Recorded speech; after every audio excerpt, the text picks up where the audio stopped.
गोविंदा के हाल ही में 2 ऐसे वीडियो आए हैं जिनको देखकर उनके फैन्स में काफ़ी चिंता की लहर दौड़ी और फैन्स को लगने लगा कि क्या गोविंदा आफ़त में फँस गए हैं? क्या गोविंदा का जो जो उनका फाइनेंशियल मामला है, वो बहुत डाउन चला गया है? तो ऐसे वो कौन से 2 वीडियो हैं जिन पर ये बात हो रही है? गोविंदा के बैक टू बैक पिछले हफ्तों में 2 वीडियो आए और मुझे लगता है कि आपने भी उन वीडियोज़ को देखा होगा, आपकी भी नज़रों से वो वीडियो गुज़रे होंगे। एक वीडियो तो था यूपी के एक स्कूल के एनुअल फंक्शन में गोविंदा डांस कर रहे हैं। अब वो जिस तरह की भड़कीली लाइफ़स्टाइल फ़िल्मी सितारों की होती है, तो उस तरह का वैसा तो कोई स्टेज था नहीं, स्कूल का स्टेज जो नॉर्मल होता है और गोविंदा वहाँ अपने फ़िल्मों के जो गाने किसी डिस्को में जाएँ, मैं तो रास्ते से जा रहा था, ये इन गानों पर डांस कर रहे हैं। तो पहले तो लोगों को लगा कि यार कहाँ गोविंदा की ग्लैमरस लाइफ़स्टाइल और कहाँ ये स्कूल यूपी का और इसके एनुअल फंक्शन में वो डांस कर रहे हैं। और फिर ये भी होता है कि फ़िल्मी सितारे जब कहीं डांस वगैरह करते हैं तो पैसे लेते हैं। तो ये कहा गया कि मतलब गोविंदा के इतने बुरे दिन आ गए हैं कि वो अब बड़े-बड़े फंक्शंस में, पार्टियों में या 5 सितारा जो प्रोग्राम्स होते हैं उसमें डांस करने या परफॉर्मेंस करने के बजाय एक स्कूल के एनुअल फंक्शन में डांस कर रहे हैं। तो इसे पैसे से जोड़कर देखा गया। इस वीडियो की बात खत्म भी नहीं हुई थी कि दूसरा वीडियो भी उत्तर प्रदेश से ही आया। उसमें एयरपोर्ट से निकलकर गोविंदा एक टैक्सी में बैठ रहे हैं। टैक्सी मतलब कार है और वो नॉर्मल कार है, मतलब जो लग्जरी कार्स होती हैं बॉलीवुड स्टार्स के पास में, उस तरह की कार नहीं है बल्कि साधारण कार है और उसपे भी लिखा हुआ है कि भारत सरकार, तो इंडियन गवर्नमेंट की है। हुंडई ऑरा कार है, तो लोग कह रहे हैं ये तो बड़ी साधारण कार है, इसमें गोविंदा जैसे सितारे क्यों बैठ रहे हैं, इसमें क्यों सफर करने के उनके दिन आ गए, वो तो बेहतरीन गाड़ियों में बैठते हैं। इसके बाद बहुत सारी चीजें जो है बातें जो है वो लिखी जाने लगी। अब जैसे खास तौर पे ट्विटर पर, तो ट्विटर में जैसे किसी ने लिखा कि देखिए कभी मर्सिडीज, ऑडी, बीएमडब्ल्यू से उतरने वाले गोविंदा आज साधारण सी ऑरा टैक्सी में चल रहे हैं। अब इसके बाद ये लिखा गया है कि क्या ये गोविंदा का डाउनफॉल है? गोविंदा के इतने खराब दिन आ गए हैं कि वो लग्जरी कार्स का दौर उनका गुजर गया है और वो नॉर्मल गाड़ियों में, नॉर्मल कार्स में जो टैक्सी हैं, वो भी भारत सरकार जिस पे लिखा हुआ है, वो उसमें सफर कर रहे हैं। तो इसको लेके बहुत सारे लोगों ने चिंता जताई। हालाँकि कई लोग उनके समर्थन में भी थे और उनका कहना था कि भाई देखो, गोविंदा ने बहुत मेहनत की और अभी भी वो अपना करियर बनाने के लिए काफ़ी स्ट्रगल कर रहे हैं और उन्होंने मेहनत करना जो है, स्ट्रगल करना जो है वो छोड़ा नहीं है, इसलिए हमें उनकी तारीफ़ करना चाहिए। किसी ने लिखा कि भाई ज़िंदगी में तो उतार-चढ़ाव आते रहते हैं, तो गोविंदा के जीवन में भी, लेकिन हमें उनके प्रति थोड़ा-सा ग्रेस दिखाना चाहिए और उनकी जो पुरानी बातें हैं, जो गलतियाँ उनसे हुई हैं, जिनको लेकर बहुत सारी बातें होती है, उनको हमें इग्नोर करना चाहिए और ये देखना चाहिए कि गोविंदा अभी भी खुद को कहीं न कहीं जमाए रखने के लिए कोशिश कर रहे हैं। किसी ने कहा कि भाई ये तो देखिए फेम है, लोकप्रियता है, वो समय के साथ ऊपर-नीचे होती है, तो सितारों के जो भाव होते हैं, वो भी ऊपर-नीचे आ जाते हैं। अब इन सारी चीज़ों को लेकर जो है गोविंदा की पर्सनल लाइफ से जोड़ा गया। क्योंकि पिछले डेढ़ 2 साल में खास तौर पे हम देख रहे हैं कि गोविंदा और उनकी पत्नी सुनीता के बीच में फ्रिक्शंस हैं, जो उनके बीच के रिश्ते की दरारें हैं, वो खुलकर सामने आई हैं और सुनीता ने बहुत सारी बातें मीडिया में ऐसी कही हैं जो आम तौर पर कोई पत्नी नहीं कहती है। पिछले दिनों ये हाल हुआ था कि गोविंदा को सुनीता की बातों का जवाब देने के लिए खुद मीडिया में आना पड़ा था, उन्होंने इंटरव्यू दिए थे और अब ये स्थिति है कि गोविंदा खुद तो स्ट्रगल कर ही रहे हैं। एक बात ये भी आ रही कि भाई उनके बेटे यशवर्धन जो है अभी तक लॉन्च नहीं हो पाए हैं। तो सुनीता जो उनकी वाइफ है, उनकी बातें बार-बार इस तरफ इंडिकेट करती कि कहीं न कहीं ये गोविंदा की लापरवाही है कि यशवर्धन उनके बेटे अभी तक लॉन्च नहीं हुए। उनकी जो बेटी टीना है, उनका करियर जो है वो नहीं चल पाया, गोविंदा इस तरफ ध्यान नहीं दे रहे हैं। इवन साथ ही कहा गया गोविंदा की पर्सनल लाइफ में भी कोई लड़की है जिस एक्स्ट्रा मैरिटल रिलेशंस की उनके पुराने भी बातें हैं। तो ऐसी बहुत सारी चीज़ें जो हैं वो चलती हैं। अब इन सारी बातों के बीच ये मामला भी आ गया कि क्या उनका फाइनेंस भी लड़खड़ा गया है।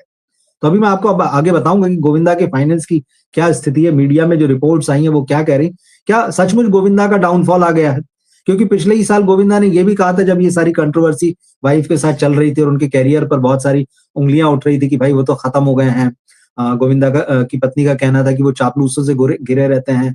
हमेशा खुशामद पसंद हैं वो और लगातार वो गलत फैसले करते रहे हैं अपनी खुशामद करने वालों के चक्कर में आके। तो उन्होंने कभी घर के लोगों की नहीं सुनी। ऐसे में गोविंदा ने कहा कि भाई मैं 3 फ़िल्में लॉन्च कर रहा हूँ। तो गोविंदा ने अपनी ये भी कहा कि मैं कमबैक कर रहा हूँ और 3 फ़िल्में लेकर आ रहा हूँ। तो ऐसे में जब वो 3 फ़िल्में बना रहे हैं, तो ये अगर वीडियो आते हैं तो ये कहा जाता है कि क्या गोविंदा की फाइनेंशियल स्थिति ठीक नहीं है। लेकिन ऐसा नहीं है। जो मीडिया की रिपोर्ट्स हैं वो ये बताती हैं कि गोविंदा के कोई बुरे दिन नहीं आए हैं। मतलब भले ही वो अभिनेता के रूप में आज आपको पर्दे पर ना दिखते हों, उनका स्टारडम वैसा ना दिखाई देता हो जैसा किसी दौर में था, लेकिन आज भी वो एक कामयाब अभिनेता हैं। आज भी बॉलीवुड के सफल अभिनेताओं में उनकी गिनती होती है। बात दूसरी है कि उनकी फ़िल्में अभी नहीं आ रही हैं, लेकिन जहाँ तक उनकी फाइनेंशियल कंडीशन का सवाल है, वो बहुत साउंड है। तो जो रिपोर्ट्स हैं, जो 24-25 और 25-26 की जो रिपोर्ट्स मीडिया में आई हैं, वो ये बताती है कि गोविंदा के पास अभी 170 करोड़ रुपए की संपत्ति है। अब जिस आदमी के पास 170 करोड़ रुपए की संपत्ति हो, तो निश्चित रूप से आप ये तो नहीं कहेंगे कि उसकी माली हालत जो है वो खस्ता है या उसके बुरे दिन आ गए हैं। और अ, अभी भी उनका काम चल रहा है, ऐसा नहीं। आप उनको तमाम विज्ञापनों में देखेंगे, वो ब्रांड्स को एंडोर्स करते हैं। उनकी जैसे फ़िल्में आने की तैयारी चल रही है। उन्होंने बहुत सारा रियल एस्टेट में निवेश कर रखा है। तो बॉलीवुड गोविंदा क्या, मतलब बॉलीवुड के बहुत सारे एक्टर्स हैं। तो आपने पिछले साल, डेढ़ साल में जब से बाज़ार हिलने लगा है, तब से आपने बहुत सारी खबरें ऐसी पढ़ी होंगी कि जिसमें बॉलीवुड के स्टार्स ने अपनी पुरानी संपत्तियाँ बेची, उसमें मोटा मुनाफ़ा कमाया, फिर उसको नई जगह पर इन्वेस्ट किया। तो बॉलीवुड वाले बहुत पैसा जो है वो रियल एस्टेट में इन्वेस्ट करते हैं और ये साइकिल चलता रहता है। जाने कितने बंगले होते हैं, जाने कितने फ्लैट्स होते हैं, कहाँ-कहाँ, क्या-क्या किराए पे चल रहा होता है। तो उस तरह से कोई किसी की भी फाइनेंशियल स्थिति जो एकदम डामाडोल नहीं होती। अब गोविंदा के वीडियो आना एक अलग बात है कि भाई वो यूपी में गए तो बच्चों के स्कूल में डांस कर लिया। गुडविल में ही किया होगा ऐसा, बच्चों के स्कूल में जाके डांस करने का मुझे नहीं लगता कि उन्होंने कोई पैसा चार्ज किया होगा। या फिर अगर यूपी के किसी शहर में उन्हें स्पेशली बुलाया गया होगा या किसी वो सरकारी कार्यक्रम में गए होंगे, क्योंकि उसका डिटेल नहीं आया वीडियो का। तो अगर सरकारी प्रोग्राम में बुलाया तो भाई सरकारी गाड़ी रिसीव करने के लिए आएगी। तो बात यह है कि कुल मिला के उनका अच्छा खासा इन्वेस्टमेंट है। बहुत सारे ब्रांड डील्स जो हैं उनके अभी भी हैं। और जहाँ मतलब उनका बंगला है, जैसे जो खबरें पिछले दिनों में आई, और जुहू में जो उनका बंगला है और उसी के सामने उनका फ्लैट है। फ्लैट में पत्नी और परिवार रहता है, बंगले में गोविंदा अकेले रहते हैं। और उस बंगले की कीमत जो है वो 16 करोड़ रुपए बताई जाती है, जो मीडिया रिपोर्ट्स में आया। और उनके पास बाकायदा लग्जरी कारों का कहना चाहिए काफिला है। टोयोटा फॉर्च्यूनर है, बीएमडब्ल्यू है, मर्सिडीज है, ऐसी कार्स उनके पास हैं। उनके पास क्या, उनकी पत्नी और बच्चे भी ऐसी महँगी गाड़ियों में चलते हैं। तो ये कह देना वीडियो देखकर कि उनके बुरे दिन आ गए हैं, ऐसा बिल्कुल नहीं। गोविंदा आज भी जो है हेवी चार्ज करते हैं एंडोर्समेंट की, जो उनकी फीस होती है। तो मीडिया रिपोर्ट्स बताती हैं कि वो एक एंडोर्समेंट की फीस जो है वो साल भर का 2 करोड़ रुपए लेते हैं। फ़िल्मों में, हालाँकि फ़िल्में उनकी अब बहुत कम हो गई हैं, यदा-कदा ही दिखे हैं वो, लेकिन 5 से 6 करोड़ रुपए की उनकी फीस है। तो कुल मिलाकर मामला ये है कि ये कहना कि भाई गोविंदा का डाउनफॉल आ गया है, उनकी आर्थिक स्थिति खराब हो गई है, उनके बुरे दिन आ गए हैं, तो ये जो चर्चाएँ हो रही हैं, मुझे लगता है कि ये सही नहीं है, बिल्कुल ठीक बात नहीं है। लोग सोशल मीडिया में दरअसल कुछ भी लिखने के आदी होते हैं, तो वो अब कोई भी चीज़ आई और उस पे रिएक्शन देना है कि अगर गोविंदा 5 सितारा या भव्य जगहों पर परफॉर्मेंस करते नज़र आते हैं, तो अचानक आप उनको स्कूल के स्टेज पर देख लें, यूपी में कहीं और कहीं कि अरे!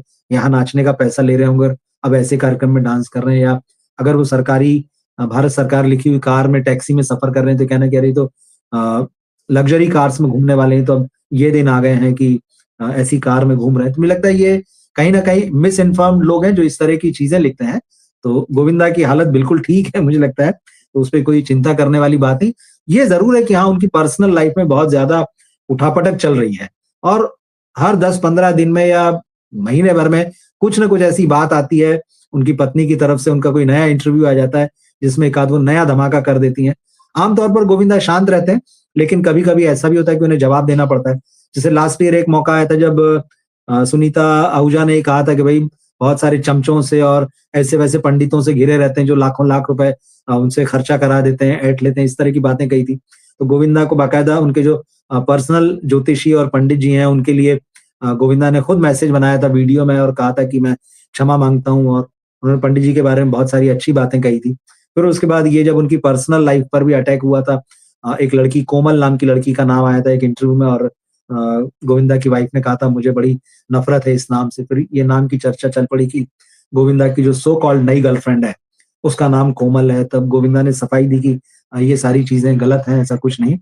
तो ख़ैर गोविंदा की पर्सनल लाइफ़ जो है वो उसमें उठापटक चल रही है, वो अलग मामला है।